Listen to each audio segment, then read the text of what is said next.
วัสดีค่ะ I'm Veena Ratlauha Phakakun and I'll be moderating this Q&A session.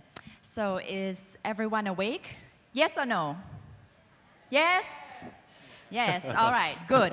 I really encourage you all to ask our three speakers questions because it's not easy to have them here on stage at the same time. They fly in from everywhere just to be here, just for you. So if you have any questions, please feel free to ask. The microphone there, so please use them and ask them questions. I'll open up this session with my question. I'll start with Professor Leena. I was listening to all of you, but I have one question for you, and I'll start up with you, okay?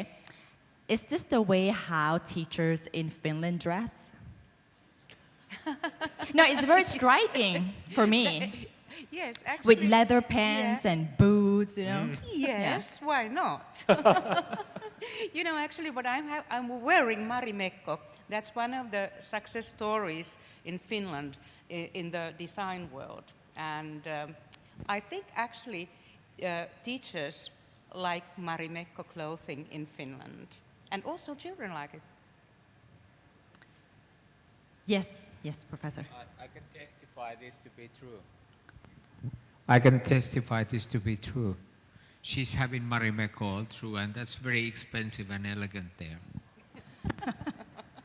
All right, I'll start off with a question I had prior to coming up on stage. This is for Professor Leena as well. The question is, if Finland doesn't have any individual achievement test or national test, how do you assess the students? How will you level up the students? How will you gauge the efficiency of the student in his or her chosen career? Well, because we need to have sample-based testing in Finland to know the general level where our students are going. We need to know about that to develop the system. But at the same time, we use tests for our children, like we test mathematics at grade 5 and maybe at 7 and like that, so we know. And also that is one of the big things that, like Jyki told in this motivation talk, that teachers need to know their students. That's one of the most important skills for teachers, to understand how they learn and what they are interested in. Mm-hmm. So if you have any questions, just come right up to the microphones, okay? But in the meantime, I'll just ask the questions that I actually have, okay? I listened to all three of you, and I think one big emphasis that the three of you have is about collaboration, about learning together. Students learning, teachers learning from students, students learning from teachers. But at the same time, I mean, in real life, somehow you gotta compete. Okay, maybe not in Finland for individual tests, but in other countries and in Thailand as well. We do have to take national tests, and that's where the competition kick in. So how do you actually balance this, collaboration and competition, when you teach students?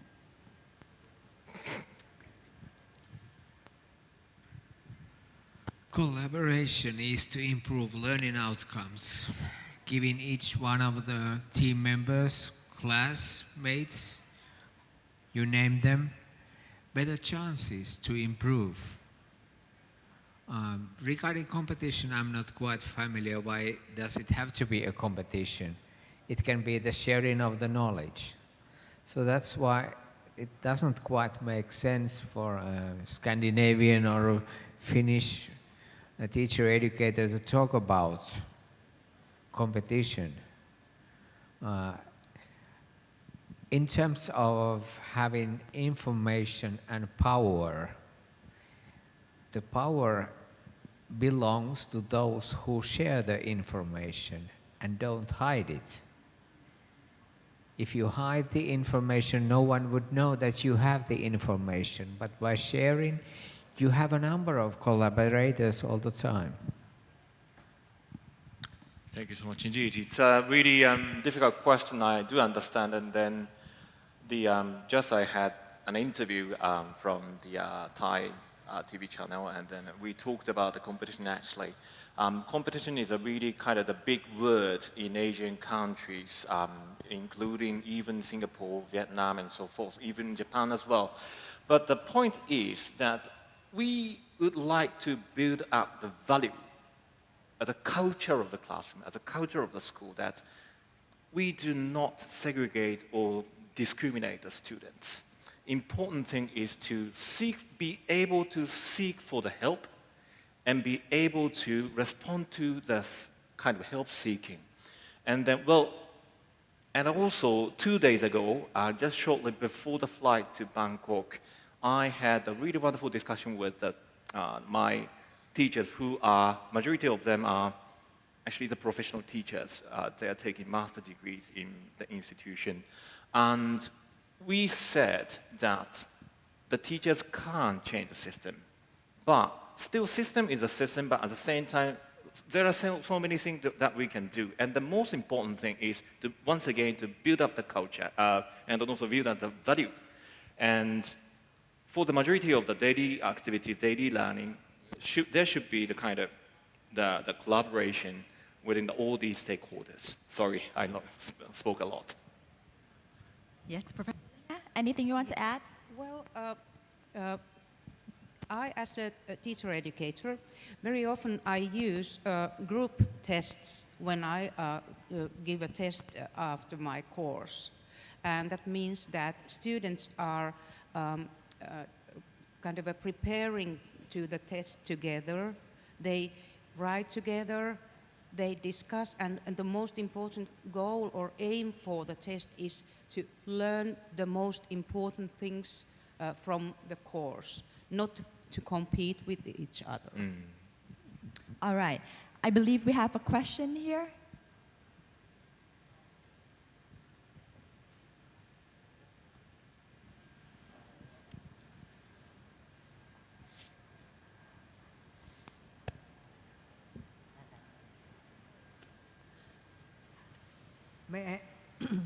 May I ask a question from the three speakers?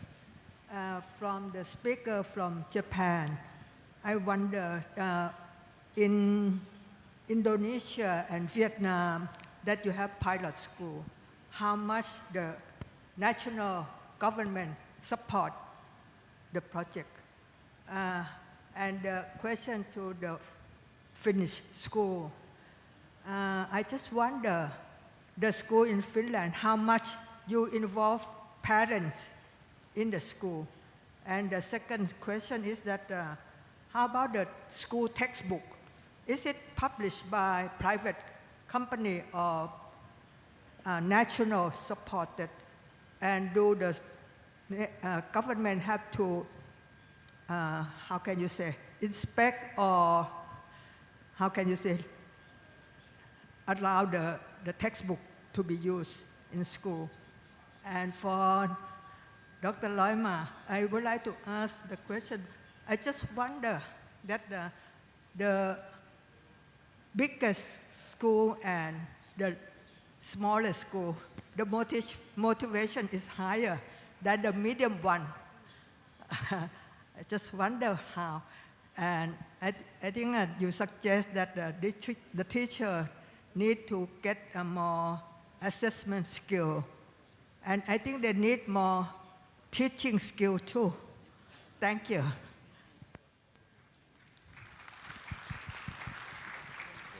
Right. Okay. Right. Thank you so much indeed for the question. I'd like to respond to your first question.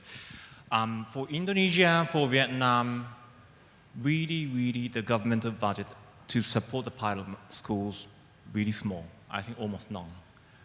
And then actually the LSLC doesn't cost much. Rather important thing is to reorganize the activities of the teachers and then also to think about the kind of strategy about how to go about it. So it's more like the teachers' mindset change and then also organizational change rather than spending much towards the change in the environment and so forth. Okay, I continue. Thank you for your questions. I start with the textbooks. We use textbooks in Finland, and they are private companies that produce the books. But very often they are teachers who are the makers of the books. But for all our students, textbooks are free, and schooling is free in Finland in all levels. And can you believe also at universities? There are no fees in university master's or bachelor's study programs. But textbooks is one of the, I think I would like to be a bit critical towards textbooks. I'm one of the makers of the textbooks. I used to do ABC primers for reading and writing maybe 15 years ago. And the textbook, it's very often a very exact interpretation from the curriculum. So it's very linear, text-based, and very fully packed with content knowledge. I like more to think curriculum as a spiral, that you can kind of come to the basics very many times when you are ready for that. And textbooks are not very good on that. But still, maybe this is the answer for your first question. And then I talk just quickly about the parents. We involve parents very intensively in that sense that the normal way of having the academic year from August till June, we have meetings with parents maybe 3 times or 4 times during the year, with parents and their children and the teacher, or all parents of the classroom and all parents of the school. So we invite parents to be there, but of course we have the same problem that everybody shares in this world. Those parents, they come and they are active, who are happy with their students' achievements, and those who have difficulties stay home. So we need to take care of this interaction and collaboration with parents. Sorry, just let me ask a little bit more, Professor Leena, about the content of the textbooks. Yeah. Can governments Oh, yes. can the government in Finland actually interfere or No. tell what the content should or should not be? Yeah, it doesn't. I remember the year, it was 1987, when we decided not to inspect the textbooks anymore. Before that, we used to have an inspectorate on textbooks. So textbooks, they could be something else that they are in the curriculum, but our publishing firms, they are very conservative in that sense, that they are very exact with the content knowledge of the curriculum.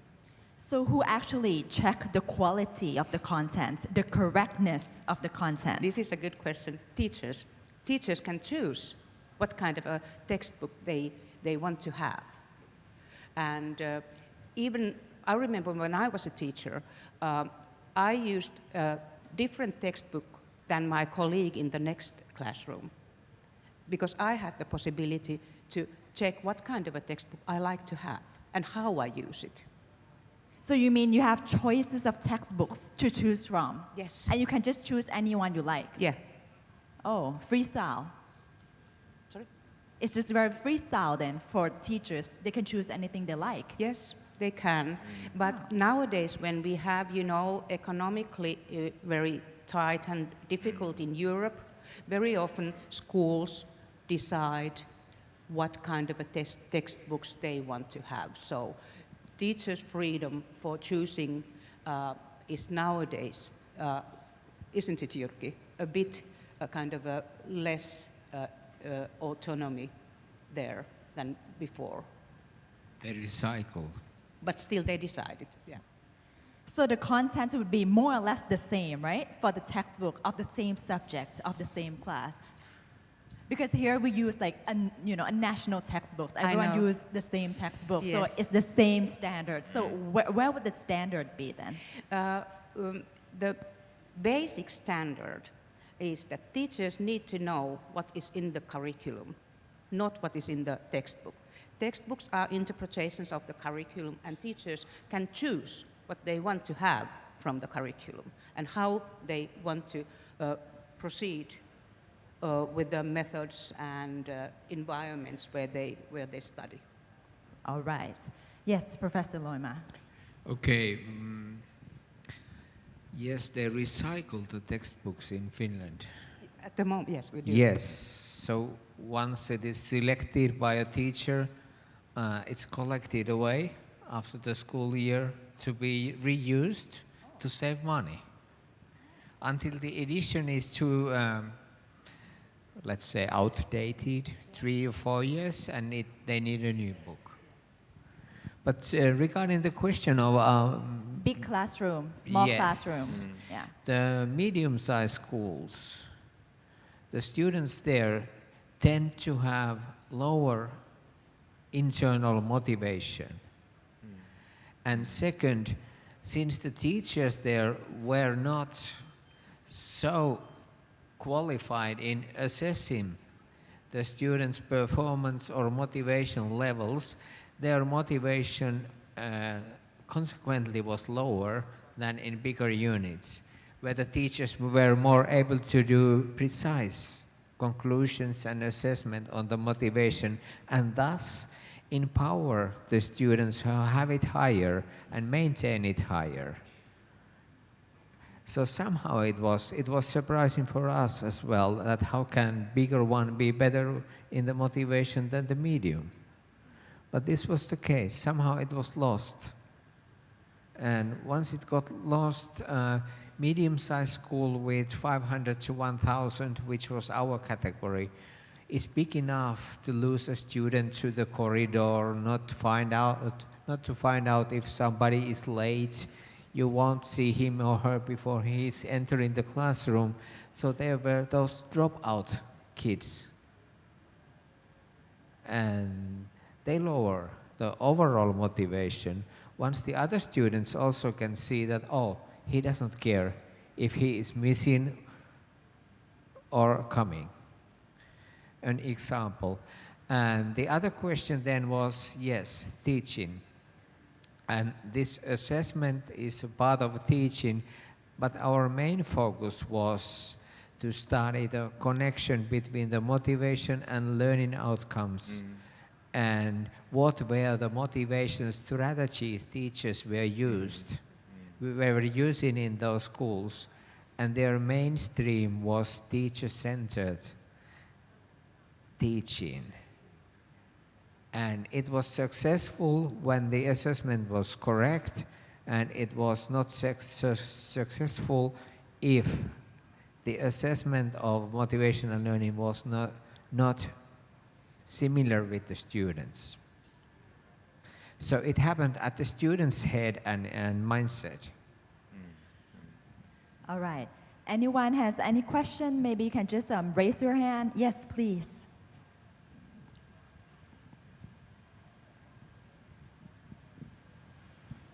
Thank you.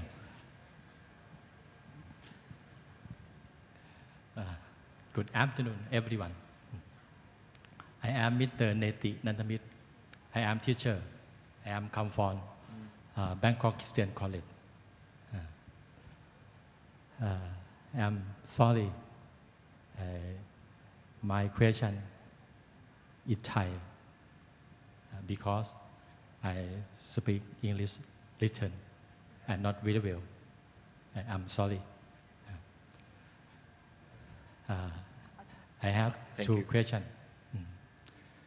คำถามแรกครับคำถามแรกคืออยากจะฟังความคิดเห็นของท่านวิทยากรทั้ง3ท่านเลยครับเกี่ยวกับการสอนในปัจจุบันหรือในอนาคตเนี่ยอยากจะให้การสอนนักเรียนหรือว่า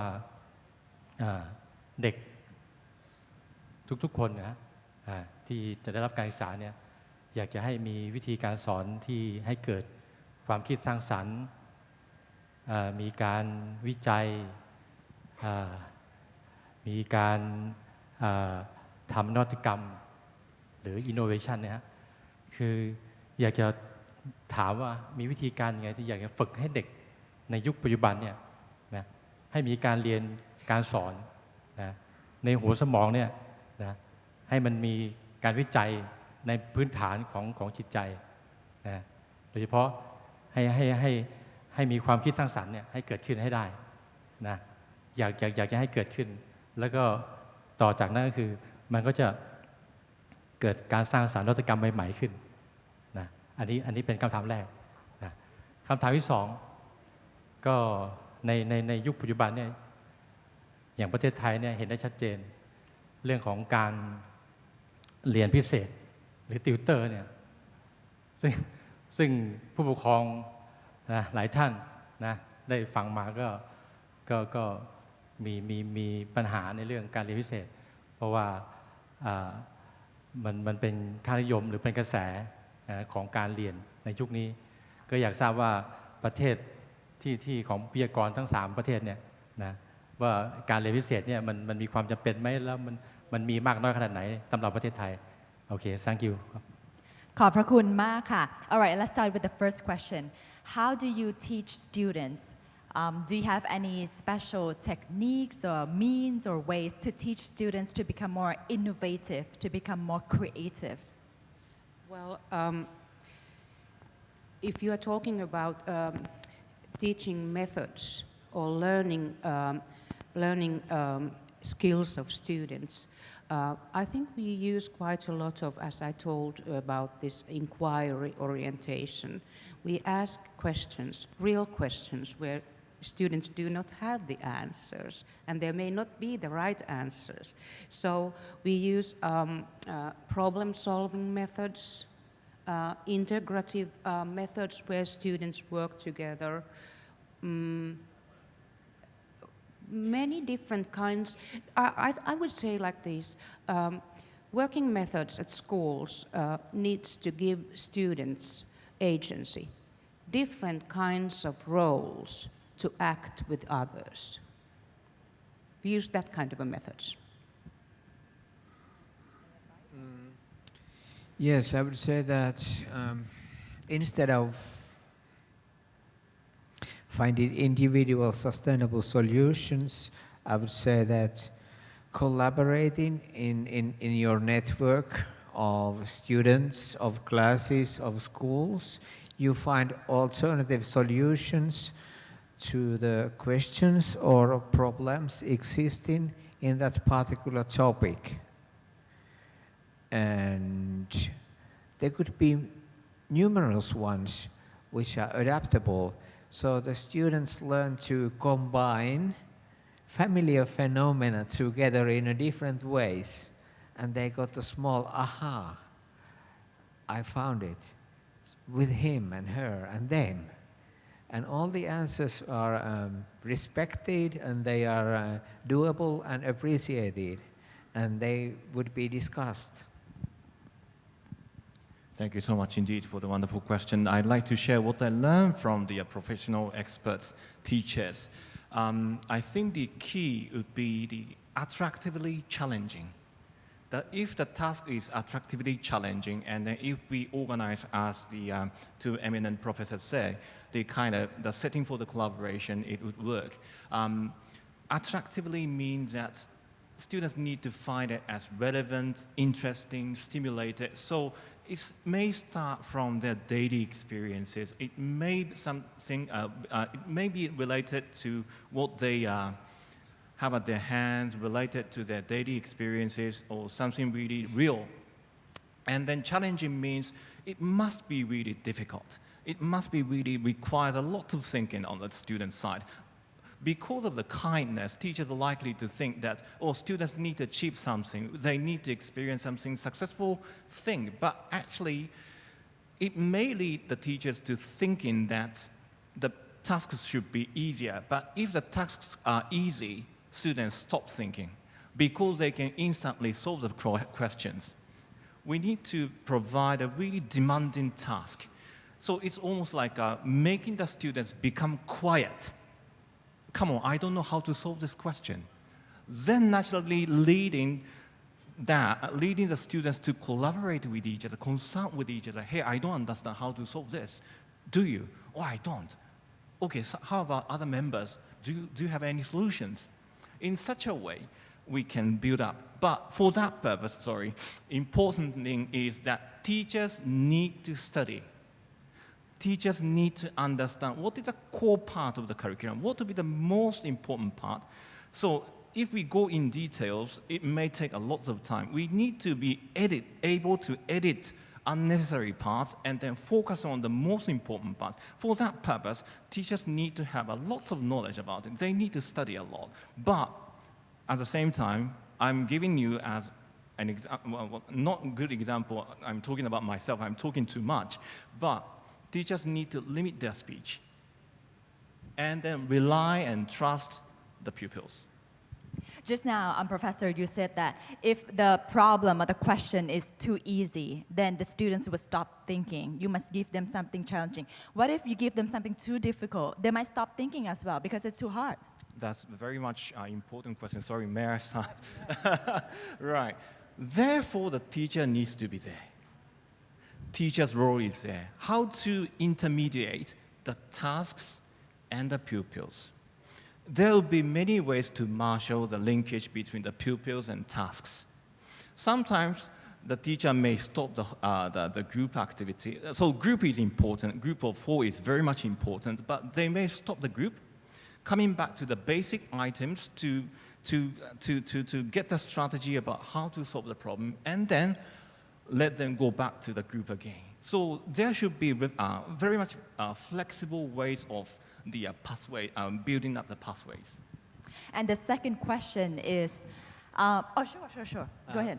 I would just add that, as Leena told in her presentation, the students already are better in virtual learning environments than their teachers do, including me, overall. So just facilitating them some time to go and find. They will do it. They are so smart.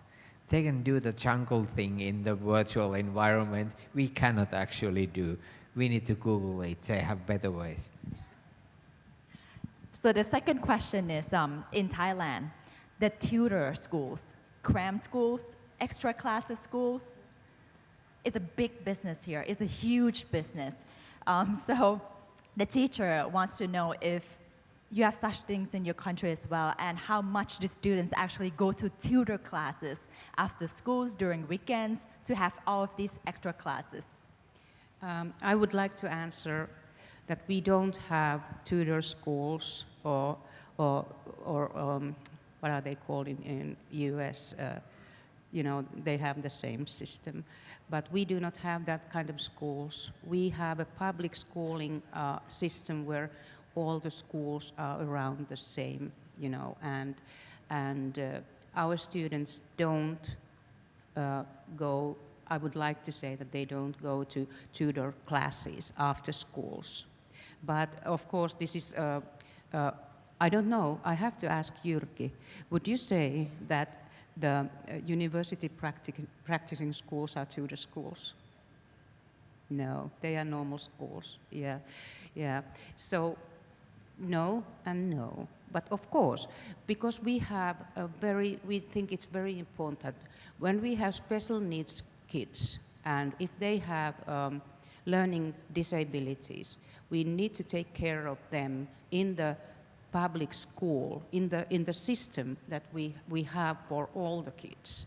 So we really do take care of learning disabilities.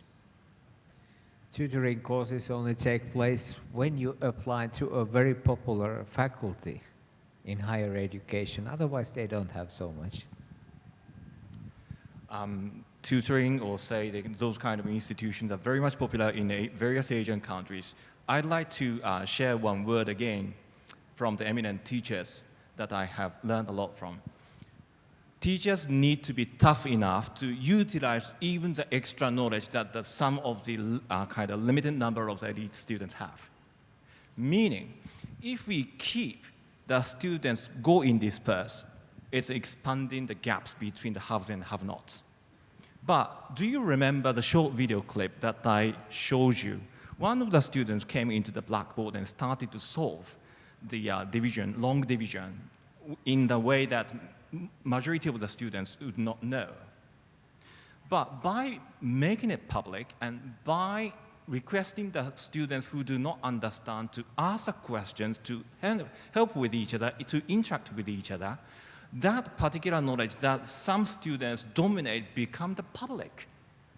So the kind of the strategy that the teachers have to have would be how to make the knowledge that limited number of the people would have to be public. So this is a role for the teachers to take up. So in a sense, how? So in order to do that, we need to give the really demanding, challenging question, which even go farther higher than the given curriculum. Meaning, for example, say, actually in the school where Mr. Masaaki Sato led, although they are lower secondary schools, tasks given are likely to be from the textbooks or even the examinations from upper secondary level. Sometimes even the entrance examinations for the university level. We can provide many challenging tasks, and then by so doing, we can take care of every single pupil.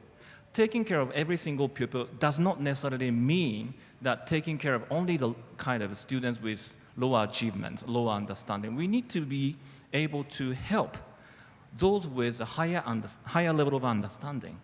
So it means that we need to take care of those students by providing a challenging task, something that they even do not know.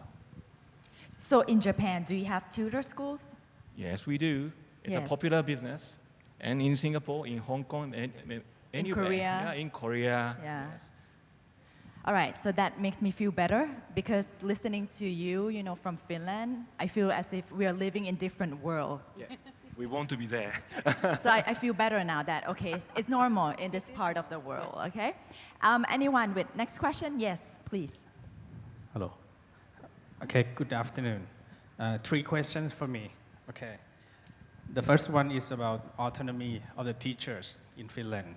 I was wondering about how much the boundary of the teachers have for design their own curriculums and so on. Talking about social hierarchy like in Finland and Thai, there are lots of differences. So how far the teachers go to develop their own curriculum and something like how much they fight for their own thinking and method. Okay, that's the first one. And the second one is about lesson study.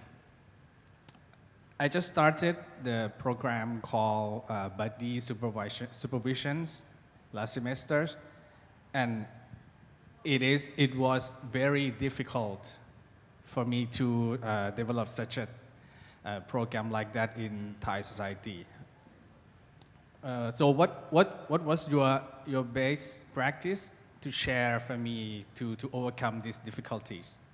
Okay, and the last one is for the motivations. What if teachers do their best at school? All the school staff did their best at school to increase the student motivation, but somehow when they got back home, their parents, they cannot help us at all. How you give advice to us about how to deal with the parental involvements in this situation, about motivation, building up the motivation. Okay, thank you. Thank you. Well, I start. Okay. Yeah. Teachers, of course, they are not working alone. So teachers work as in schools as school members, and they talk to each other. They understand each other, and if there is a teacher who has problems in his or her classroom, the other teachers help this teacher. So they are communities. And I think it's very important to get this kind of integrated communities of teachers or learners in schools, and the school culture. That is something that teachers develop together. And I know that we in Finland, we have very different kinds of schools concerning their school culture and the ways they have organized their instructional processes and everyday practices. But I think the most important thing and the most important person here is the principal. Principals are the souls of the schools. If they can get their teachers to share a vision and create a mission that they share, it helps individuals, teachers, to work and feel good at the work. So it's autonomy, but it's at the same time sharing mission and vision. Just let me add here. Is there any laws or regulations in Finland that draw the line for teachers of how much you can do, your duty and your responsibility, the boundary, of what you do? Yeah, there is salary, there is, working hours, there is, the class sizes, and of course all these are the boundaries. Especially about the curriculum. Yeah. Curriculum, the core curriculum, there are norms. It's a normative text, but not much. It regulates the subject taught at schools and different grades. It regulates the learning hours per every subject, every year and grade. So things like that are the regulations. But who actually would supervise teachers? Are there any supervision at all? No, we don't. At all? No. Oh. It is the the school community and the leaders of the school communities, principals, are the force, the big force for feeling, letting teachers kind of create their own communities and feel autonomy and empowerment and like that. So we do not have any inspectorate or supervision in Finland. And it works? Yeah. Basically, for me, it sounds like you have no check and balance here of what teachers, can or cannot do. Yeah, and that is true. And this is a question I get every time when I'm somewhere to talk. How is it possible? But I still I want to give you an answer that it is the teacher education. It is the teacher education that gives the teachers the power to be a pedagogical practitioner who is a professional. And of course, if you are professional, you have ethics, and you have to be ethical. And actually what we do have in Finland, now I remember, we have ethical norms for teachers. And that means that in Finland we also think that teachers' profession is a call, that you need to have this ethical basis if you want to be a teacher. So in Finland is in teachers we trust, correct? Yes. All right, motivation and parents. Yeah, if the motivation is lost, that was in brief your question. So what to do with that? All the students in every schools and regions had from low to moderate even high motivation in the beginning of those lessons. And some of them tend to drop, being suppressed by lacking interest of the teacher. So to add the teacher's observation on the classroom, what is going on in my classroom, even though there are 35, 40 students, instead of concentrating teaching the front row girls who do good job. I'm not saying that it's wrong, but if it takes all the time from the other classmates, it may seem to be unequal treatment by them. So if the motivation is lost, it's a natural phenomenon. I would say a motivation exists just everywhere. And what is different, this is what I was going to say tomorrow, that Thai students are different from European ones in the sense that they have the motivation on the grade 9, while students in Finland actually do not much have it.